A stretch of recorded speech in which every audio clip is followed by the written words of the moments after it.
Olá, bom dia.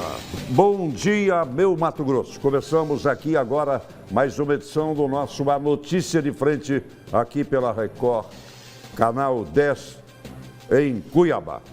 Estou aqui mais uma vez, ao lado de dois ícones do jornalismo brasileiro, Lúcio Sorge e Antero Paz de Barros. E nós passamos batido ontem, porque ontem o Antero teve essa viagem inesperada e se assentou aqui ao nosso lado o brilhante jornalista, o gladiador, vou dizer o gladiador, né? Pela compleição física e pelas matérias que vai buscar, pela garimpagem que faz, pela luta que tem nesse dia a dia, o nosso companheiro Glaucio Nogueira. Ele disse que nós passamos batido, eu, Lúcio, Gersinho, lá em cima todo mundo, a minha produtora também, porque hoje é aniversário. Ontem foi aniversário, trabalhou conosco. No dia do aniversário dele, nós não fizemos alusão nenhuma ao aniversário do Glaucio Nogueira. Só fizemos alusão ao preto e branco, que saiu um preto e branco, aqui é dublê de preto e branco, é o dublê, misto e Corinthians. E o Glaucio se assentou aí como corintiano, como representante ontem do Corinthians em substituição ao Antero. Nem tudo é perfeito, né, Edvaldo? Então, ao gladiador Glaucio Nogueira, parabéns, embora atrasado e retardado, né? E retardado, porque deveria ter sido dado ontem ao vivo aqui no programa. Mas parabéns pelo aniversário, parabéns pelo profissional e pela figura humana que você é. Agora sim, bom dia. Uma aula de democracia. Antero Paz de Barros Neto. Pensei que você ia falar uma aula de bola por causa da vitória, por causa da vitória do Corinthians. Uma aula de bola pela vitória do Corinthians. O Corinthians, mais uma vez, ganhou. E ontem foi um dia perfeito para os alvinegros, né? O Corinthians ganhou, o Botafogo enfiou 3. Né, goleou o Atlético Mineiro. Né? E, aliás, anteontem, né? Foi na quarta-feira à noite o jogo. Né? É que eu viajei e estou meio desintonizado ainda, né? É o fuso horário. É o fuso horário. Então, assim, o Botafogo goleou, o Corinthians ganhou e o Palmeiras foi desclassificado. Você quer noite melhor para o Corinthians do que essa do meio de semana, hein? Mas o Palmeiras... Aliás, está ficando feio para o Palmeiras. A direção do Palmeiras ligou para o Cláudio Chiesa que vai se inscrever no Peladão, porque aqui sai campeão, meu filho. E vai na batalha para sair campeão. E olha lá, hein? Porque... O Cláudio Chiesa está vendo. Se abre uma vaga para o Palmeiras disputar o Peladão. Bom dia, elegantérrimo Lúcio Sorge. Bom dia, Edvaldo. Bom dia, Antero. Bom dia a todos que nos dão a honra aqui no A Notícia de Frente. Eu queria colocar aqui... Só me corrigindo. Bom dia, Lúcio. Bom dia, Edvaldo. Bom dia, telespectador. Pronto, já me corrigi. Pode colocar. Você não tem que se corrigir, Antero. Foi um pequeno descuido, tá certo? Eu queria colocar aqui, é até um destaque, Antero, eu li no seu blog, li também no jornal A Gazeta de ontem, e faço questão de falar sobre isso aqui, porque a Justiça determinou o bloqueio de contas da ex-presidente da ACC, que é uma entidade que todos nós louvamos e colaboramos. Sou um colaborador da ACC, sou fã do trabalho que esse pessoal faz para as crianças com câncer. O firmo está lá agora mais uma vez e nunca abandonou. E a gestão passada não, já retrasada, né? Fez um desvio aí de quase R$1,5 milhão. Não está bem certo isso aí. E você fez um comentário sobre isso no seu blog ontem, Antero. Parabéns pelos comentários. E a Justiça só não aceitou a prisão preventiva. O resto aceitou do Ministério Público praticamente tudo o que foi escrito e que está determinado, né? Agora, a maior pena é a da consciência. A maior pena essa senhora vai pagar com a consciência. Se tiver consciência. Eu acho que ela... primeiro que errou, né, Edvaldo? Infelizmente, apesar de ser mulher e podendo trazer um prejuízo seríssimo a uma instituição seríssima. Seríssima. A Associação dos Amigos do Combate ao Câncer, né? A ACC. E esses desvios na ACC, é evidente que quando a população fica conhecendo os desvios, recua, né? E só complementando o que o Antero colocou, além dos prejuízos, né, que causam à instituição, porque as pessoas, como o Antero falou, recuam nas doações, tem um prejuízo aí que é incalculável para os portadores da doença, que precisam muito dessa ajuda. Dessa ajuda. A prisão preventiva não foi decretada. Eu sou a favor de que a prisão preventiva só deve ser decretada realmente quando a pessoa vai influir na apuração do processo. Se não, tem que esperar a sentença. Está aqui, não só no blog do Antero, mas no nosso GD também foi destaque. O nome da ex-presidente é Telen Aparecida da Costa. E a Justiça acata mais outras 3 pessoas envolvidas também nessa questão aqui. É um problema dos mais sérios, realmente, como disse o Antero, que isso aqui é tirar da boca de criança com câncer. Só isso. Simples, né? Se você fala que tomar doce da mão de criança é um pecado, é um crime, imagine você tirar da boca das crianças com câncer em recuperação. Uma barbaridade, realmente uma barbaridade. E um outro aspecto que eu gostaria de chamar aqui, também para nós aqui comentarmos, para vocês comentarem, né? É a questão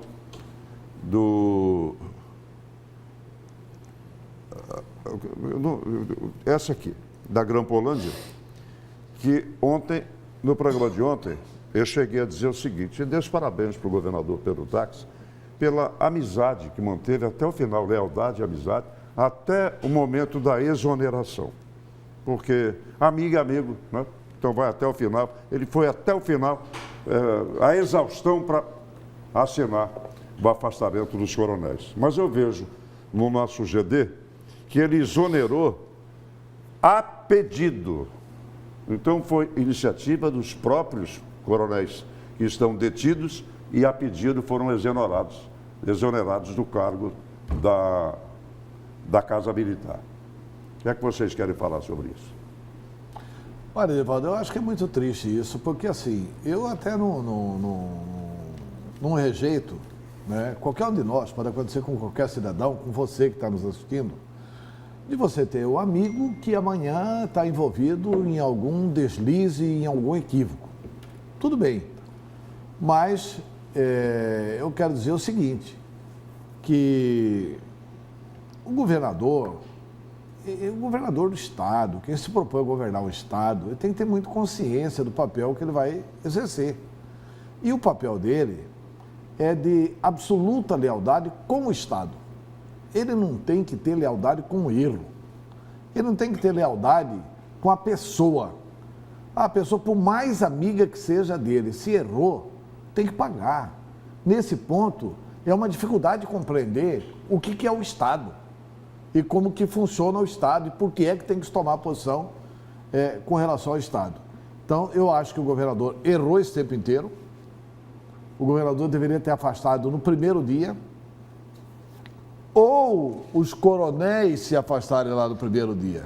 Agora, a grande verdade é que passou a se contar uma história da carrocinha, né? Uma história de Alice no País das Maravilhas, um conto de fadas, que é difícil de acreditar nesse conto de fadas, porque, em sã consciência, o juiz de primeira instância ou o desembargador Perry, nenhum juiz, nenhum magistrado tem prazer de prender ninguém. A prisão é exceção. Você tirar a liberdade de uma pessoa, determinar a prisão de uma pessoa, é algo grave na vida de um magistrado. O magistrado não gosta de fazer isso, mas ele tem que fazer isso porque a lei exige que ele haja de acordo com a lei. Quer dizer, o magistrado, tendo feito isso, por que o Estado fica relutante em tomar a decisão futura? E uma outra questão Essa situação que não dá para aceitar. Uma outra questão. Ele tem que ser leal ao Estado e não aos coronéis. Uma outra questão que o próprio governo pontuou isso, de que a decisão pela exoneração seria em função das conclusões que se chegou até o momento pelo IPM, pelo Inquérito Policial Militar, e que teria sido em função disso a decisão de se exonerar os 2 coronéis e o cabo. E o Antero não estava aqui ontem, e algo que a gente comentou no programa, Antero, foi que não deixa de chamar a atenção aquela posição aí, aquela que o desembargador Orlando Perry adotou, de solicitar 8 vagas em presídios de segurança máxima. E o que nós dissemos aqui é o seguinte, que até o momento existem 4 presos. O cabo, os coronéis Ronelson Barros, é isso? Evandro Lesco e Zaqueu Barbosa. E ele solicitou 8 vagas em presídios de segurança máxima. Então... Quais são os outros 4? Deve ocorrer novos desdobramentos aí eu acho que da investigação da Grampolândia. Esse foi um ato falho, né? Esse foi um ato falho. Esse ato... Um vazamento de ato falho. Vazamento de ato falho. Porque esse ato não era para acontecer, né? Quer dizer, não a solicitação, que não era para acontecer. Não era para acontecer a divulgação da solicitação, podia divulgar só 4. Né? Podia ter divulgado só 4. E já começa mas fica nítido que tem mais 4 a caminho. Já começa o bolão, né? Bolão, quem que vai? Bolão. Quem vai ser? Os 4. Aí, joga 1 para ganhar 10, mais 4. Quem serão os 4 futuros? Tem civil no meio? Aí começa a especulação com esses 8. E lá não tem cela dupla, a não ser que quebre a parede. O presídio de segurança máxima é pequeno e individual. A não ser que tenha sido reservado 8 em função da patente de cada um quebrar a parede para fazer uma cela maior. Eles vão se adequar ao presídio lá, e não o presídio se adequar a eles. E uma outra questão aí, para efeito de registro, foi divulgado num dos sites ontem, aqui em Cuiabá, de que aconteceu uma reunião do Ministério Público com os desembargadores Orlando Perry e Rui Ramos. E o que se informou é de que o resultado dessa reunião, a conversa não teria sido muito boa para o Ministério Público. Opa, conta aí. Em que sentido? Conta aí. Conta aí. A nota ela é muito... Não esconda nada, Não, a nota é muito genérica. A nota é só isso. A nota é muito genérica, de que teria ocorrido um encontro do procurador do Ministério Público Estadual, do procurador-chefe Mauro Curvo, com os desembargadores Rui Ramos e Orlando Perry, né? E que a conversa não teria sido interessante para o Ministério Público. Porque tem uma situação seguinte. Aí o que se deduz é que, de repente, se tentou lá, de repente, se segurar um pouco a investigação dos grampos, não sei. Não, eu acredito o seguinte, Lúcio, que o Ministério Público está com uma teoria, vou falar só do que é público, porque a gente não consegue comentar o bastidor, né? O que é público é que o Ministério Público tem defendido que não pode investigar civis e que, portanto, tem que esperar o desmembramento lá do ministro do STJ. O ministro está escolhido, dizem até que o governador, nesses 3 dias que se retirou, esteve em Brasília fazendo reuniões, inclusive lá no Ministério Público Federal, e nessa área aí, inclusive, além dos outros assuntos do Estado que tratou em Brasília. Esse é um ponto. O outro ponto é o seguinte, o Ministério Público alega que não pode, não pode tomar providência. O que fez o Tribunal de Justiça? Fez uma providência corretíssima. Se o Ministério Público vai lá para ensinar direito, com ar professoral, querer ensinar o desembargador Rui Ramos e querer ensinar o desembargador Orlando Perry, eles já tiveram os professores que escolheram. Eles entendem de direito tanto quanto ou mais o chefe-geral do Ministério Público. O que o Tribunal de Justiça fez, Lúcio? Que é o que está dando uma certa tremedeira aí no pessoal do Ministério Público. O pessoal do Tribunal de Justiça notificou todos os juízes criminais. Quem que faz a correção do juiz criminal? É o Tribunal de Justiça.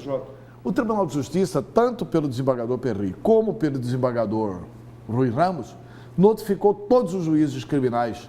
Mandem para cá a lista de todos os grampos que vocês pediram desde 2014. Isso é uma solicitação do desembargador Rui Ramos. O Rui Ramos lá atrás. Lá atrás. E agora o Orlando Perry, o Orlando Perry ratificou essa.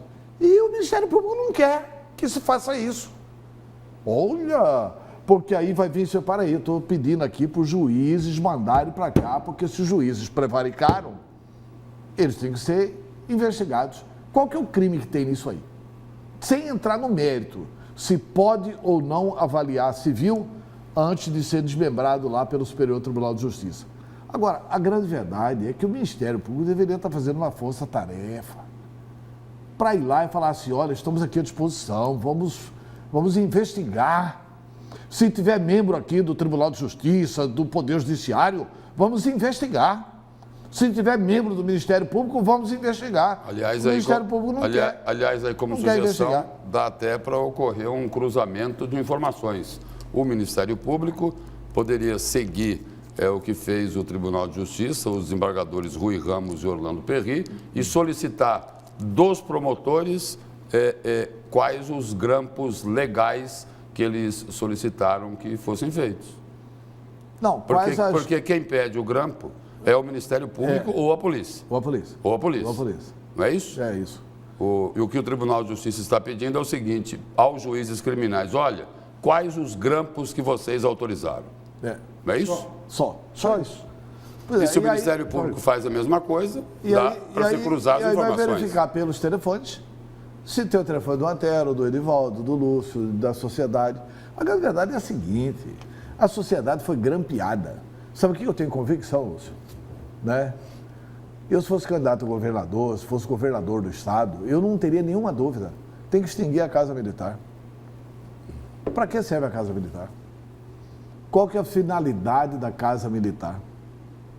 A Casa Militar é algo que veio com a ditadura brasileira e ela ficou assim, ficou aquele status de Casa Militar, que era para dar patente para um coronel da ativa ou já na reserva, né?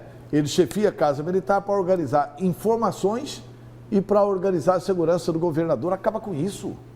Acaba com essa questão de Casa Militar. Põe um departamento de informações para analisar o quê? O que é importante o governo saber? É a economia, é a questão do meio ambiente, são os mananciais de Cuiabá, informações técnicas que o Estado precisa saber para o seu desenvolvimento. E segurança do governador, a segurança pública organiza. Quer dizer, esse ranço da ditadura de querer grampear os outros, isso é coisa da época da ditadura brasileira, que queria caçar os comunistas. Então queria grampear os subversivos. Não dá, né? Qual é o seu destaque? Eu quero aproveitar. Edivaldo, meu destaque vai ser uma entrevista do prefeito Emanuel Pinheiro, que ele demonstrou assim muito entusiasmo com a licitação do transporte coletivo de Cuiabá. Aleluia. Quer dizer que finalmente vai colocar a licitação do transporte coletivo de Cuiabá, que vai ser uma mega licitação para Cuiabá dos 300 anos. Glória. Mas tomara que seja para Cuiabá dos 300 anos já a partir de já, né? Mas vamos ouvir. Mas ele fala. Ele fala. Ele fala. Então o seu destaque vai ser Emanuel Pinheiro. Em cima da fala do Emanuel Pinheiro do prefeito Emanuel Pinheiro. E do elegantérrimo Lúcio Sorge. Deixa eu arrumar a gravata, né? Vou falar com... Edivaldo, o meu destaque... Qual seria o destaque? Meu destaque é para falar de fé, coragem e ousadia. Fé, coragem e ousadia? Calma, não é programa de autoajuda, tá? É que quem está dizendo que está com fé, coragem e ousadia para administrar o país é o presidente Michel Temer, junto com os ministros dele. Agora, fé eu não coloco a minha mão no fogo, porque é algo particular de cada um. Muito íntimo, né? Agora, muito íntimo. Agora, coragem e ousadia eles têm de sobra, né? Porque se não fossem corajosos e ousados, eles não transformariam o Palácio do Planalto num balcão de negócios. Agora, o que o presidente Michel Temer não tem mesmo é confiança, né?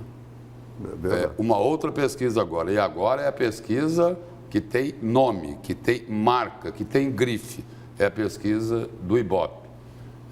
87% não confiam no presidente Michel Temer. Este é o meu destaque de hoje. Só para complementar. Esse daí é no aspecto da confiança.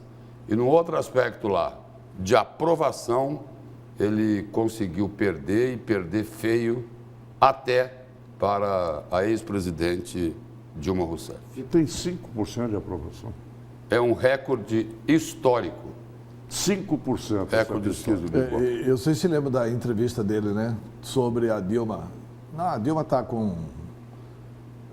Era 11, né? 11 ou 12. Não, acho que era 92% de rejeição, né? 92% de rejeição. Olha, com esse índice, ninguém se sustenta na presidência da República. Mas aí era Dilma presidente, né? Ele acha que com 95% de rejeição, ele se sustentará na presidência da República. Agora, interessante, Lúcio, que você fala assim, fé, coragem e ousadia, né? Ousadia nós vimos ontem na operação da Polícia Federal. E mais uma etapa da Lava Jato. Aliás, o pessoal do Ministério Público de Curitiba está reclamando do ministro da Justiça que cortou dinheiro da Polícia Federal da Lava Jato. Cortou dinheiro da Lava Jato lá. Já diminuiu bastante o recurso para fazer operações da Operação Lava Jato. E ontem eles prenderam Aldemir Bendini, ex-presidente do Banco do Brasil. O telespectador há de se lembrar que Aldemir Bendini foi colocado na Petrobras para moralizar a Petrobras. Dilma disse, não, agora nós vamos tomar providência, agora nós vamos trancar a casa. O cidadão vai para lá e mete a mão na jaca e recebeu o dinheiro da Odebrecht. Recebeu 3 milhões de propina da Odebrecht. Quer dizer, esse país não tem jeito, eles não param de roubar. Pior que eles isso, não param André. de roubar. Pior que isso, a turma do PT, o seguinte, há pouco tempo atrás aí, lá em Brasília, os deputados e os senadores estavam tentando dar o perdão para quem utilizou Caixa 2 em campanha eleitoral. Nesse caso aí, do ex-presidente da Petrobras, que ia lá para a Petrobras para fazer a governança ou a desgovernança, como está aprovado agora, e que foi também presidente do Banco do Brasil, ele chegou ao cúmulo de declarar a propina de 3 milhões de reais no imposto de renda. Imposto de renda, colocou Ou imposto de seja, renda. ele queria o seguinte, legalizar a propina. Legalizar a propina. Ele pagou imposto em cima dos 3 milhões.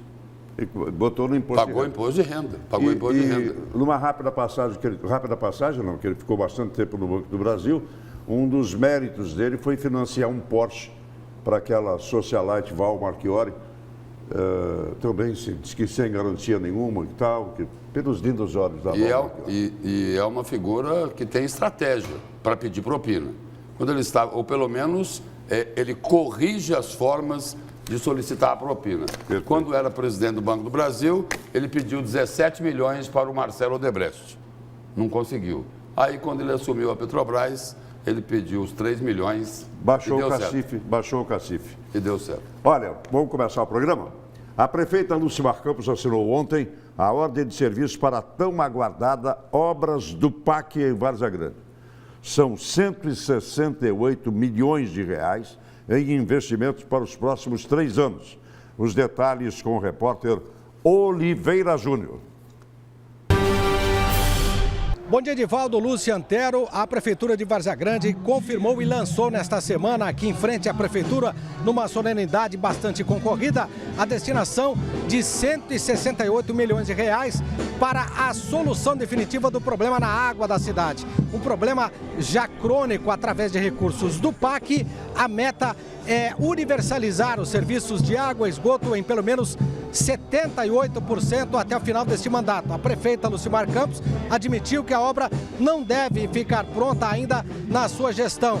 Mas o evento foi bastante concorrido e contou com várias autoridades do Senado, da Assembleia Legislativa, que vieram prestigiar o evento. Inclusive o governador Pedro Taques, que na oportunidade confirmou outras obras para a Várzea Grande, como a construção das pontes ligando o Parque Atalaia ao Engordador, a Ponte do Pari e a Ponte do Santa Isabel, em Cuiabá. A localidade turística era a Passagem na Conceição. São 168 milhões de obras que vamos realizar, onde nós estaremos fazendo o lançamento da ordem de serviço para podermos ter as nossas licitações e começarmos a fazer o trabalho de 100% água na nossa cidade e 70% de esgoto sanitário. São 50 bairros que iremos realmente levar esse desenvolvimento e esse sonho, porque nada mais justo do que a população ter como sonho a realização de esgoto sanitário, principalmente, e termos a água que realmente todos merecem. Esses recursos do PAC, a implementação dessas obras vão resolver definitivamente esse problema da água e esgoto em Várzea Grande? Perfeitamente. Eu diria que esse projeto, na sua essência, é para resolvermos o problema definitivamente de água até 2050.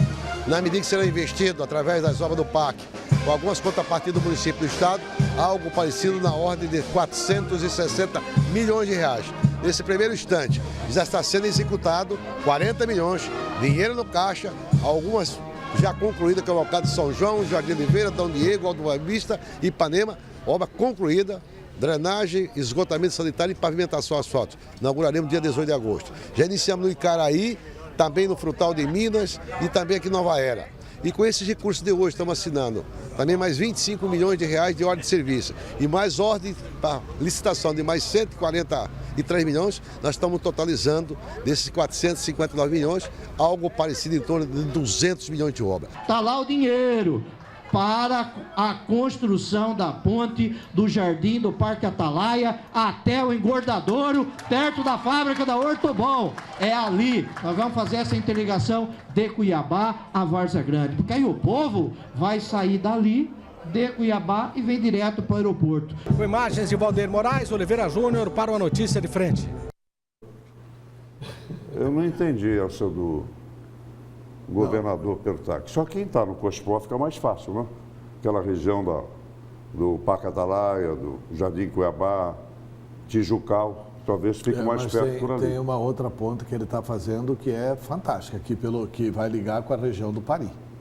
Não, essa é uma outra. Essa aqui vai deixar, vai deixar a Várzea Grande. Vai sair praticamente do Chapéu de Sol ali e vai perto da Antártica ali, mais ou menos perto da Antártica. Essa que o governador está falando vai sair lá no Engordador.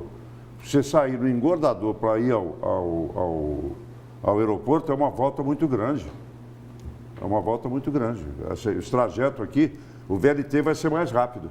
Fala para o governador que o VLT vai ser mais rápido e mais limpo. Por falar em VLT, né? Estamos chegando no final do dia, vamos ver se até o final do dia nós temos uma notícia boa do daqui VLT, a pouco, né? quem sabe a gente tem. Tomara que a gente consiga aprovar essa questão do VLT. Mas eu queria só fazer um comentário, Edivaldo. Eu acho que é uma notícia espetacular para a Várzea Grande. Não era sem tempo, né? Não era sem tempo. Não era sem tempo. Porque se for verdade Pelo amor de Deus, só notícia ruim. Não, redime inclusive os campos com a cidade. Porque tudo que a cidade tem, de uns anos para cá, eles que fizeram, mas tudo que a cidade não tem, eles que deixaram de fazer. Né?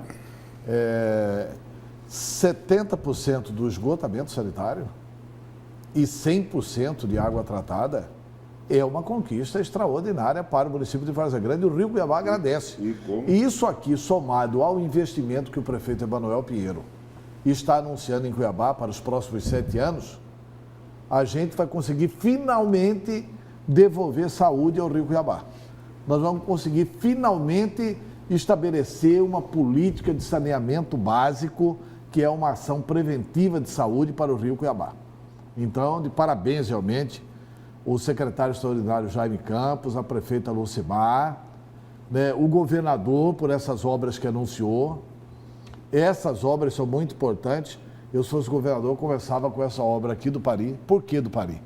Porque aqui tem o centro tecnológico que está sendo feito, tem as universidades, os campos da universidade, todos sendo feitos aqui, e o COT do Paris, quer dizer, que vai ser o estádio do Operário Várzea Grandense, assim espero, para disputar os jogos do Campeonato Estadual. O Fórum de Cuiabá e Fórum de Várzea Grande vai para lá. Quer dizer, isso vai encurtar muito o caminho entre Cuiabá e Várzea Grande.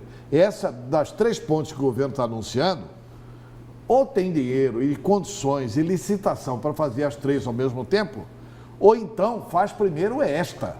Porque esta é a ponte mais necessária. E vai ligar com o Rodanel. Vai ligar com o Rodanel também. Esta é a mais necessária. Isso aí é uma obra, desde o tempo Justiça Seja Feita, desde o tempo do Wilson prefeito, quando foi feito o Rodanel, e depois também era para que essas obras da Copa consolidassem essa ponte. E ficou na saudade. Exatamente. Então agora vamos torcer para que saia o mais rápido possível. E esses recursos do PAC aí, só para a gente lembrar aqui, tanto o atual secretário extraordinário Jaime Campos, como a prefeita Lucimar Campos, vem falando sobre esses recursos do PAC desde que a prefeita Lucimar Campos assumiu lá no mandato anterior, depois da cassação do prefeito da época, o Wallace Guimarães. E vamos esperar que, com esses recursos que estão falando agora, dessa fase aí de 168 milhões,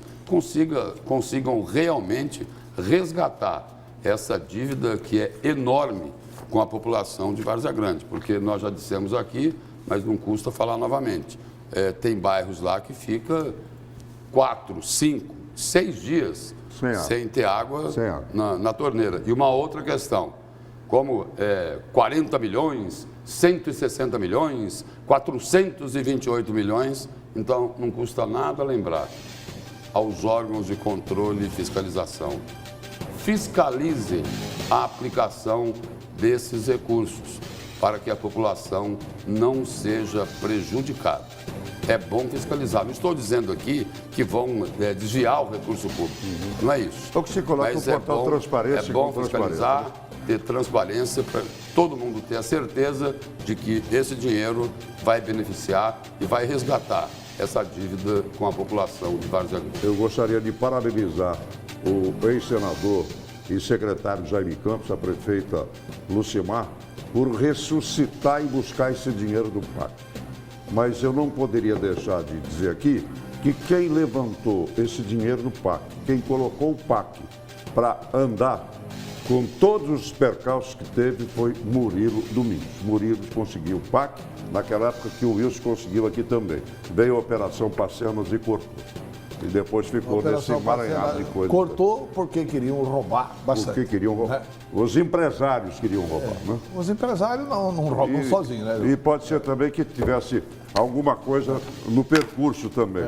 Mas, a bem da verdade, o PAC da Várzea Grande, quem levou, quem correu, quem conseguiu em Brasília, foi o ex-prefeito Murilo Domingos. E que esses recursos do PAC, só para fechar o seu raciocínio aí, foram motivo de muita briga. Exato. Só esse o comentário.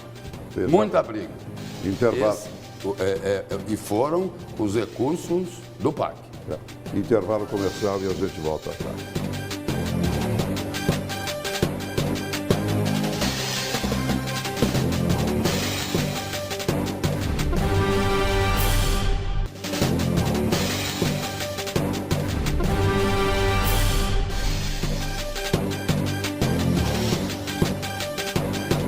Pois muito bem, voltamos com o nosso A Notícia de Frente desta sexta-feira. E hoje é dia de festival, hein, gente? Quem estava esperando aí, hoje, sexta-feira, dia 28, começa o Festival de Inverno, o 32º Festival de Inverno de Chapada dos Guimarães, que tem o carimbo, o selo do Grupo Gazeta de Comunicação. O show de largada do festival é com Margareth Menezes. Margareth Menezes vai botar todo mundo para dançar, todo mundo para sacudir, todo mundo para rebolar no palco do Festival de Inverno. Amanhã, Milton Nascimento, consagrado Milton Nascimento. Aliás, o Milton, a voz do Milton foi a voz das diretas já de 84, com Coração de Estudantes, com Dante Oliveira. Então começa hoje com a Margareth Menezes, amanhã com o Milton Nascimento. Na sexta-feira que vem, uma rodada dupla. Mato Grosso e Matias e a Sua Majestade o Sabiá lá. A Roberta Miranda. Eu fico olhando para o Lúcio e me perco nessa elegância dele. Roberta Miranda e Mato Grosso e Matias. E depois, no sábado, a Dônica, que é a banda do filho do Caetano, e ele, Caetano Veloso, né, no palco como atração principal. No domingo, para apagar todos os pecados que foram cometidos ao longo desse tempo, tem a Marcha para Jesus e à noite, Louvor e Aliança numa noite gospel. Tudo de graça. Todos os shows são de graça. Você ainda tem oficina, tem uma série de coisas ao longo da semana. E na segunda-feira, dia 31 agora, o Viva Seu Bairro Especial. Eu tive uma notícia, Otero e Lúcio, interessantíssima. A igreja de Chapada não vai ser mais chamada de igreja, vai ser o Santuário de Santana. No dia do aniversário, agora dia 31, vai ser levada a Santuário de Santana. Não, o nome da igreja é Nossa Senhora de Santana. Exatamente. Igreja Nossa Senhora de Santana. Exatamente. Vai ser só Santuário Nossa Senhora de Santana. Tá? Isso é muito bom. Vamos aos nossos cúmplices. Vamos lá, Edivaldo. A Lucinete, do Jardim Gramado, o Kleber Péteros, do Cristo Rei de Várzea Grande, o Francisco, o Expedito, do 1º de março aqui de Cuiabá, Cristina, do Dr. Fábio, Ivan, de Primavera do Leste, a Lenilce, que é da rua 24 de outubro, aqui no centro da capital. Rua do Antero. Exatamente. Ali é Rua de Antero, Roberto Julinho, França. Jaime, Roberto França. Tem mais gente? Onei. Canelas. Quem? O saudoso Benedito Canelas. Canelas. Os fundos do senhor Oswaldo Botelho pegava ali também, o outro marineiro. Ali, Os fundos pegava, o fundo de Justo de Barros pegava lá. Então, pegava tudo ali, né? A Getúlio vai pegar tudo. Só tem gente boa ali. Bom, vamos continuar aqui então. Alex, o Joair, do bairro Dr. Fábio, Aldemir Cortes, da Vila Artur, de Várzea Grande, o Antônio Borges, o José Donizete, também de Várzea Grande, Adelino Neto, que é aqui de Cuiabá, a Noeli, o Emerson Xavier, também lá de Primavera do Leste, o Márcio Rondon, que é do centro aqui da capital, o Leôncio, que é do São João del Rei, o Medeiros, do Cochipó, e o Jones, do bairro Figueirinha, lá de Várzea Grande. Só da 24 de outubro complementar uma informação importante, que nós deixamos um nome histórico de fora, né? Quem é? Pedro Táxi. O Pedro também é da Pedro 24. Táxi também é da 24. A mãe dele, na 24 de outubro. Dona Eda. Dona Eda. Eu gravo o nome da senhora mãe do governador, que eu tinha uma tia já falecida com o nome de Eda. Professora, faleceu em São José do Rio Preto. Ó, tem uma nota aqui, nós já falamos sobre isso. Isso aqui é uma coisa para chover no molhado. Enquanto as autoridades não tiverem consciência da responsabilidade, eu vou ligar um fato ao outro no final disso aqui, que aconteceu anteontem, no Dia dos Avós. Primeiro eu vou para esse, depois vou ligar esse fato ao fato que o jornal A Gazeta trouxe ontem com destaque e que destacamos também no Cadeia Neles. Um verdadeiro terror. Assim está a vida de moradores da região centro-norte de Cuiabá. Isso depois que os usuários de drogas foram transferidos da Ilha da Banana para os 2 imóveis na área central. Os usuários estariam roubando e ameaçando a vizinhança. A repórter Luciana Gavilha tem mais informações. Vamos ver. Nada escaparia da ação criminosa e ameaçadora dos usuários de entorpecentes. Este imóvel desocupado na Travessa Baldino Carvalho foi alvo. Roubaram daqui o portão, 3 janelas e uma porta. Nos cômodos, vestígios do uso de entorpecentes, papelotes, cinzas de crack e até um cachimbo foi deixado. Neste outro imóvel, a ação foi ainda mais avassaladora. Os usuários levaram quase tudo e patrocinaram uma algazarra. Olha a situação. O proprietário não quis se identificar porque tem medo. Neste depósito que tem aqui ao lado, eles levaram um freezer, levaram 8 camas que tem para alojamento de pessoal, levaram quando trabalham fora, aí levaram uma cristaleira com sua peça completa, levaram, olha, é tanta coisa que levaram aqui que é difícil uma a uma, mas levaram uma casa inteirinha que estava aqui depositada aqui. Durante o dia, os usuários se escondem e saem às ruas do centro à noite. Os 2 imóveis alugados pela prefeitura. Os usuários permanecem aqui desde que foram retirados da Ilha da Banana. Esta outra moradora, que não quer ser identificada, diz que vive um verdadeiro terror desde que os novos vizinhos chegaram. Nós somos reféns, dia e noite nós somos reféns desses bandidos. Eles chegam com facas, facões, pedaço de pau grosso com prego, sabe, o chucho, o que eles acharem na mão. Até a polícia militar teria sofrido ameaças graves. O cara botaram o facão no pescoço do policial. Foi obrigado a vir reforço, que eram muitos em cima da polícia. Quando os usuários não têm armas, por exemplo, eles improvisam. Eles vêm até aqui este imóvel abandonado e pegam ripas de madeira como esta daqui, com inúmeros pregos. Olha só o tamanho. E aí, eles saem em busca dos moradores, ameaçando-os. Nós já foram roubadas aqui 38 residências. Mais de 25 carros arrombados. Tem uma sorveteria aqui na Marechal Deodoro que fechou porque a dona foi roubada 6 vezes no período de 15 dias. Esse fato do estabelecimento nós comentamos aqui. É a sorveteria da Janã Pinheiro, nossa companheira jornalista. Por não ter, Antero, falta uma política de saúde, uma política social de saúde. Não é uma política, não é questão do social que eles estão fazendo aí. Eu discuti isso com o Wiltinho no meu programa de rádio. O Wiltinho é secretário de Bem-Estar Social hoje. Ele estava anunciando essas casas que seriam alugadas para o cara ir lá tomar um banho, trocar de roupa, tomar um café da manhã, robustecer, se alimentar e sair para a rua. Então não é uma casa fixa, não é um centro terapêutico, pelo contrário, é um centro de convivência entre eles, que eles vão lá, tomam um banho e saem. Está aterrorizando aquela região ali. Nós não temos, aliás, o Brasil não tem, e eu ouvi isso, não acreditei, do candidato a presidente da República do PSB, Eduardo Campos, que morreu. Ele levantou num programa de televisão e disse: nós não temos 50 centros no Brasil, com 6 mil municípios, 50 centros para tratamento de álcool e droga. Nós não temos, dos estados não tem. São associações que se reúnem, Pastoral da Terra, evangélicos, que por conta própria montam esses centros terapêuticos para tentar atender a demanda. Quem precisa disso, sabe quanto custa.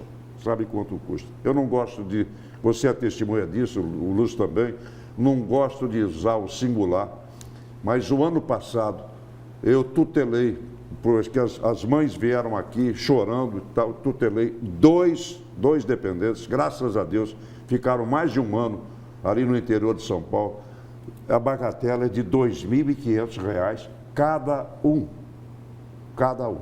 E eu quero agradecer o Gilmar Fabres, que uma das mães estava aqui, contou a história para ele, falou: Divaldo, eu vou colaborar com o mês. Chamou o assessor dele, pega no carro, R$ 2.500. Do jeito que ele pegou, eu entreguei para a mãe de um deles. Então, não fica barato. O Estado não tem compromisso com isso. Somos nós, mortais simples, que vamos nos envolver para custear isso. O Estado não tem. O Estado não tem, Lúcio. Porque retiraram os usuários de drogas lá da Ilha da Banana, porque eles estavam atrapalhando a realização de uma obra. E aí o que fizeram? Levaram lá para essas 2 casas. Eu vou colocar outro nome. Arrumaram 2 depósitos para colocar essas pessoas. Porque é o seguinte, não adianta querer responsabilizar os usuários de drogas por tudo, porque o que é que eles vão fazer? Eles são viciados, são dependentes químicos. O poder público é que precisa de tomar uma atitude. O usuário, Lúcio, nós temos que considerar o seguinte: o usuário é um pobre diabo. É um doente. O usuário é um pobre diabo. A dependência química é uma doença e precisa de tratamento. Exatamente. Exato. Agora, o que ele vai fazer? O que ele vai fazer na fissura, para sustentar o vício? O que ele vai fazer? Ele vai apelar para isso aí. Porque não há uma terapia. Não há uma terapia ocupacional, não há um trabalho psicológico, não há remédio. O cara vai ficar na rua. Não há política. Eu acho que o Lúcio há política. Eu acho que o Lúcio foi cirúrgico. Fizeram 2 depósitos. Tem até aqui um recado do Adilson, do CPA, mandando o seguinte: escuta, por que é que o prefeito não alugou uma casa vizinho da dele para colocar esses dependentes? Porque aí, se acha que esses 2 depósitos aí vai resolver, não resolve. Nesse sentido, eu até vou pedir para o nosso diretor-presidente João Dorileu Leal, pedir para a nossa editora Ariela, porque o Dorileu, nessa campanha aí de aponte o dedo para a corrupção e tal, ele recebeu uma mensagem, ele me mostrou no celular dele. Eu acho que seria interessante se a gente puder mostrar isso aqui na segunda ou na terça-feira, que é um projeto que o Dória fez em São Paulo. Você conhece o projeto do Dória lá? Lá ele investiu um projeto, mas foi um projetaço.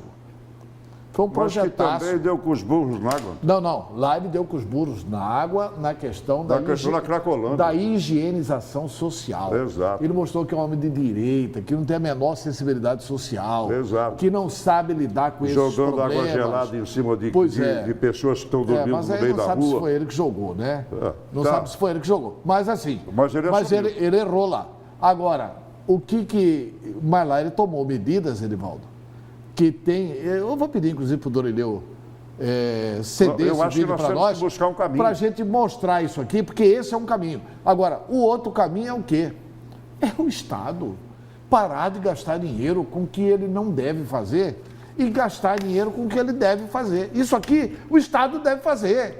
Isso aqui a Prefeitura deve fazer. A Prefeitura vai convocar agora, sabe o que, Antero? Depois de tudo isso, a revolta, foram 38 casas assaltadas ali, ó. Aquela senhora falou, 38 assaltadas. O medo, o temor do pessoal que está ali. A Prefeitura agora vai convocar uma reunião para ver o que vai fazer. Agora, Prefeitura. Porque normalmente as providências... Vai provocar uma reunião para ver que caminho tomar. Tem que chamar pessoas especialistas nisso, pessoas que conhecem o assunto, que sabem o que é que deve fazer. Antero falou aí da questão da direita e ligando ao prefeito de São Paulo, Dória. Porque normalmente o que fazem com os usuários de drogas, com os dependentes químicos, é tentar tirá-los dos olhos da sociedade. Da vista da sociedade. Onde tem maior concentração pública. Né? E é o que ocorreu ali. Tiraram da Ilha da colocaram ali no próximo ao cemitério da Piedade. Para aterrorizar as pessoas lá do cemitério da Piedade. Moradores antigos de Cuiabá, né, que se conhece, que pode largar a casa aberta, hoje não pode nem sair na porta. Além de fechar a casa inteira. Não, hoje eles correm risco com a casa fechada ou aberta. Arrebentar tudo ali. E quem ali. É que cuida dessas duas casas? E não há uma Tem alguém para cuidar? Não, tem alguém responsável por isso? Não sei. Então é o seguinte, se não tiver nenhum responsável por isso, alugaram duas casas para ser aquilo que nós falamos agora há pouco. Por isso que eu vou insistir servir de depósito. Que é importante a gente ver o vídeo que está circulando nas redes sociais, que eu vi com o Dorileu Leal, do Dória. E foi assim, porque a Gazeta pediu para mandar os exemplos positivos, né? Aí um cidadão do povo mandou para o Dorileu, que é um usuário. A intenção do prefeito de São Paulo é a melhor possível. Não, mas a atitude que ele tomou também é muito bonita, mas vamos comentar isso na segunda-feira, depois que ver o vídeo. Né? Então, eu queria fechar esse assunto de drogados e coisas. O Lúcio já estava no estúdio ontem, no Cadeia, e a questão da matéria do jornal A Gazeta de ontem, da Elaine Mendes, que por coincidência é a nossa produtora na CBN, da senhora que no dia dos avós teve os 2 netos levados pelo Conselho Tutelar. Sabe o que aconteceu? A filha dessa senhora, da dona Rosalina, dona Rosa, 4 netos ela tem. Ficou com 4 netos. O que é que fez? Olha ela aí. O que é que fez o Conselho Tutelar? Ela tem 2 netos de 2 meses. Essa senhora perdeu o marido com câncer. Um ano ela ficou na batalha e o marido morreu por câncer. A filha é usuária de drogas. Vive na rua. Só volta para casa quando está grávida. Ela tem um neto de 3, de 2 e agora os 2 pequenos de 2 meses. Aí o Conselho Tutelar levantou a tese de que ela não tem condição para tocar, que ela não tem isso, não tem aquilo outro. O GD fez uma campanha, o jornal A Gazeta também está cheio de mantimento, cheio eu não digo, né? Mas tem bastante mantimento, tem o leite que as crianças precisam e tal. A alegação do Ministério Público, da promotoria, é de que essa senhora não teria condição financeira, não tem não sei o quê, que a casa é insalubre, que ela armazena muito lixo, tem o costume disso, não sei o quê, e que estaria de mantimento que ela ganhou, né? Então, o que ela vive num ambiente insalubre, que as crianças também, não sei o quê. A Elaine foi lá, a carteira de vacinação das crianças religiosamente em dia. Religiosamente em dia. Um dos pequenos tem um problema no coração, sopro no coração, ela constantemente no médico e levando as crianças ali, né, com o que pode. Ela é faxineira, é diarista. Quando o Conselho Tutelar chegou para tomar as crianças, quando essas crianças nasceram, falou, não, senhoras, a senhora vai ter a responsabilidade dessas crianças e trazer sua filha para dentro de casa e recuperar veja só, e recuperar sua filha das drogas, como se ela tivesse condição disso.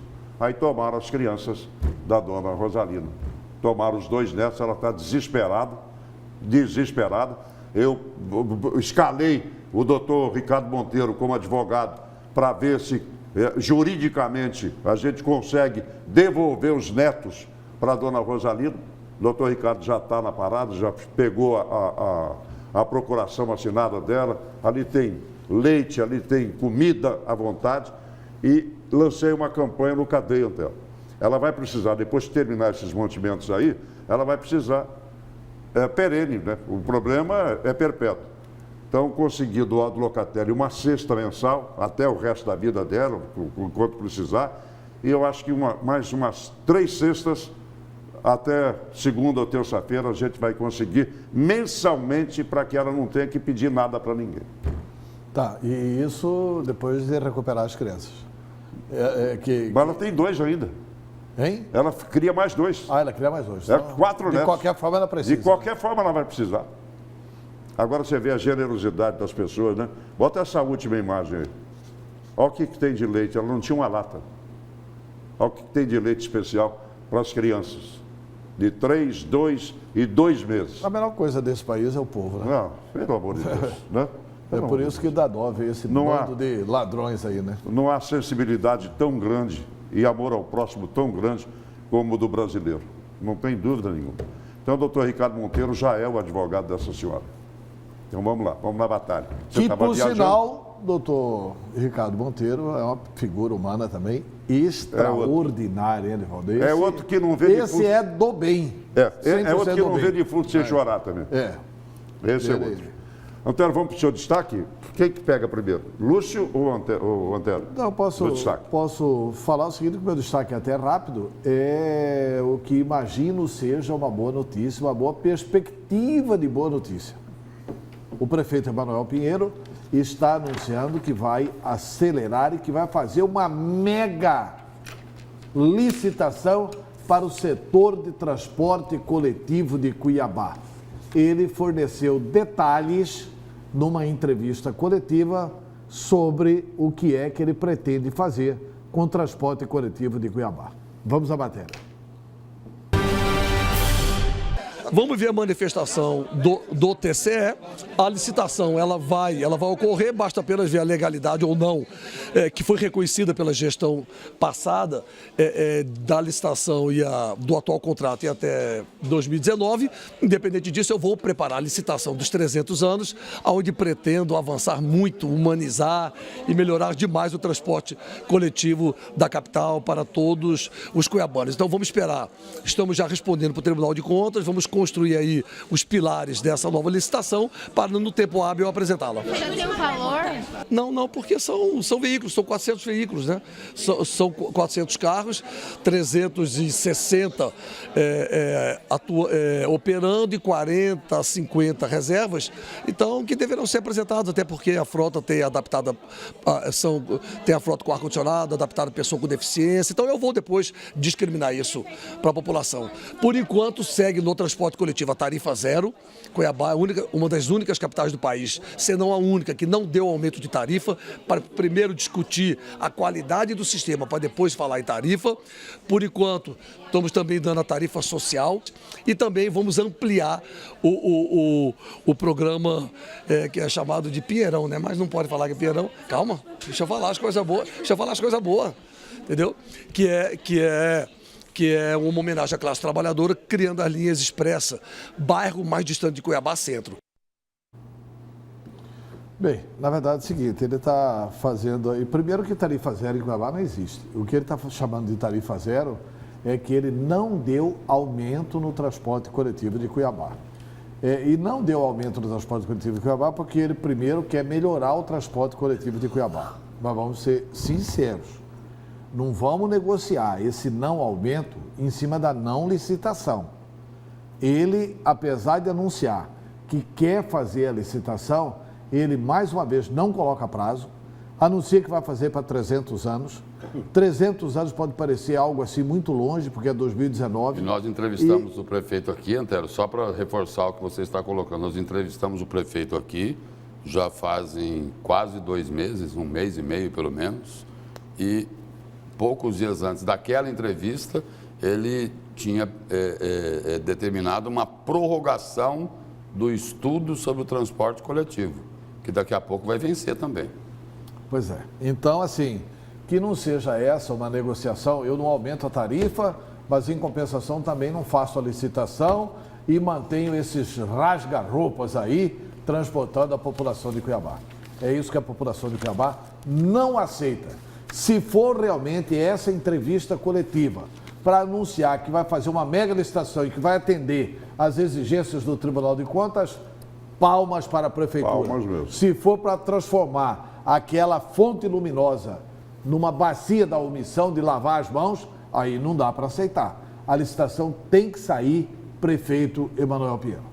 Perfeito. E precisa gostei sair... do rasga-roupa. Fazia tempo que eu não ouvia essa do rasga-roupa. A gente falava isso, por exemplo, na nova era. Rasga-roupa.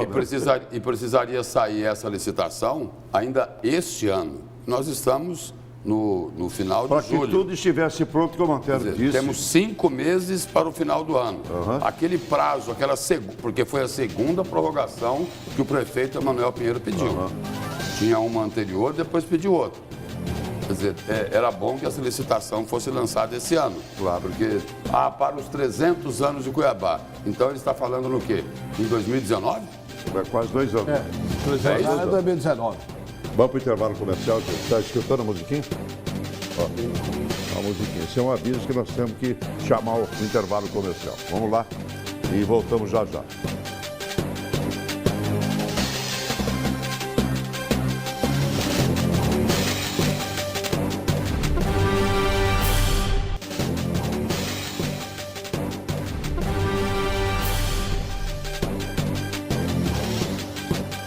Bem, voltamos com o nosso A Notícia de Frente e já temos que correr um pouco aqui neste terceiro bloco.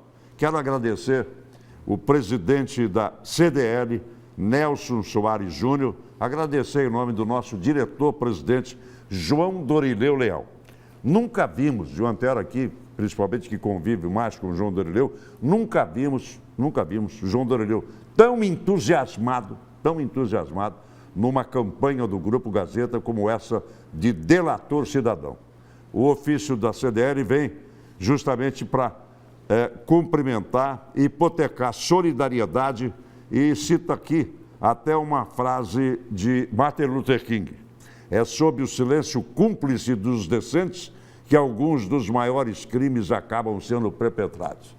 Nelson Soares Júnior, muito obrigado em nome do Grupo Gazeta de Comunicação pelo apoio e pela parceria, que, por certo, vai daqui para frente. E eu queria abraçar o seu Air. Seu Air. Não é o Air para ir, não. O seu Air. Seu Air cuida da peixaria lá do Comper da Barão de Melgaço. Eu fui ao Comper essa semana e ele deixou a peixaria, o pessoal lá para comprar e tal, deixou, bem, ficou uns 5 minutos comigo. Me abraçou, pô, Edivaldo, queria que você desse os parabéns para o Antero Paz de Barros, parabéns para o Lúcio Soares. Eu acordo meu filho para assistir comigo, e quero que ele se espelhe naquilo que vocês falam com razão e falam principalmente a voz do povo, com a linguagem que o povo entende. Esse negócio de falar de não sei o quê, falar o português castiço e tal, ninguém entende. O bom é que vocês falam a linguagem do povo. Senhor Air, muito obrigado de coração em meu nome, do Antero e do Lúcio, tá? E a todos aí do Compre que nos assistem e que assistem a TV Record. Tem uma matéria aqui. A corrupção, igual fala o Cuiabano. A corrupção, uma matéria feita aí pelo Luiz Vieira. Vamos ver, Luiz. Bom dia, Edivaldo, Lúcio e Antero. É fato que a corrupção afeta hoje todas as esferas da sociedade. O desvio de dinheiro público se tornou um dos principais entraves para o desenvolvimento do país. E o setor produtivo sente esse impacto cada vez mais. O que é que acontece? Você tem o dinheiro desviado, esse dinheiro falta na hora de prestar conta das necessidades da sociedade e quando falta, cobra de novo a sociedade com aumento de imposto. Isso virou um círculo vicioso e a gente está pagando caro por isso, por estarmos aí seguramente ocupando lideranças nos rankings de países mais corruptos do mundo. Além de todas as dificuldades que a crise econômica proporcionou à população, as pessoas estão sentindo na pele mais um abuso: o aumento da taxação de impostos sobre os combustíveis. Sobrou para a população, sobrou para o consumidor. Até aquele que não tem carro vai pagar, porque o transporte de produtos, roupa, alimento, é tudo em cima do óleo diesel que foi aumentado. Só para você ter uma noção, o aumento de gasolina, eu tenho 50 anos de posto, eu nunca vi um aumento tão grande, mesmo de petróleo, numa vez só. E olha que eu já passei crise e crise de petróleo, certo? Foi uma coisa assim que foi de assustar. Aí você me pergunta assim, aí Aldo, o que você pode falar? Olha, era um mal necessário. Mas eles estão estancando a outra parte, a sangria, a corrupção, a venda da Petrobras, que vende para a Bolívia a 80 centavos.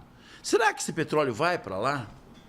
Será que esse álcool anidro, que cobra um imposto em cima da gasolina, eles não molham ele com água e vendem na sociedade? E o governo está recebendo menos? Por que não tem uma delegacia especializada de combustível para se denunciar, que já pedia vários governadores, nenhum teve? Mas como lutar contra as irregularidades se os próprios órgãos de controle e até mesmo a sociedade, em gestos simples, muitas vezes são corrompidos? A gente sabe que essa ideia do levar vantagem, ela permeia, de certa forma, toda a sociedade. Seja na hora de furar uma fila, seja na hora de estacionar o carro no lugar errado. Todas essas ações, elas fazem com que, de certa forma, a sociedade fique passiva em relação aos grandes desvios, aos grandes roubos. Mas eu acredito, e eu não posso deixar de acreditar, de que é possível mudar. Outros países já estiveram em situações até piores do que a nossa e hoje se conseguiram construir uma sociedade proativa no sentido de preservar a ética, de preservar o bom caráter e de preservar a lisura nas ações. Nós temos que criar coragem. O brasileiro tem que aprender a denunciar. Se ele vê qualquer pessoa errada, ele tem que denunciar. Essa é a minha opinião. Agora, aí nós, como sociedade, fazermos uma briga com as autoridades para tomar providência. Se nós tivermos força de fazer isso... A campanha Delator Cidadão do Grupo Gazeta vem para dar voz à sua indignação perante os abusos contra a dignidade de todos. Não permita que os direitos da maioria sejam apagados pela velha cultura da corrupção. Denuncie. Essa iniciativa do Grupo Gazeta, do Delator Cidadão, é uma situação muito prática e que não é para você delatar apenas aquilo que está no órgão estadual ou da Câmara Municipal ou do Legislativo. É para você delatar, inclusive, as ações que a própria sociedade comete e que precisam ser corrigidas. Nós temos um pouco de receio de fazer essa denúncia. Mas a iniciativa da Gazeta está de parabéns. Se nós conseguirmos encorajar todo cidadão, denuncia, porque senão tu vai pagar conta. Com imagens de Benedito Costa e apoio técnico de Juarez Emílio, Luiz Vieira para a Notícia de Frente. Duas opiniões de classe, né, e fortes.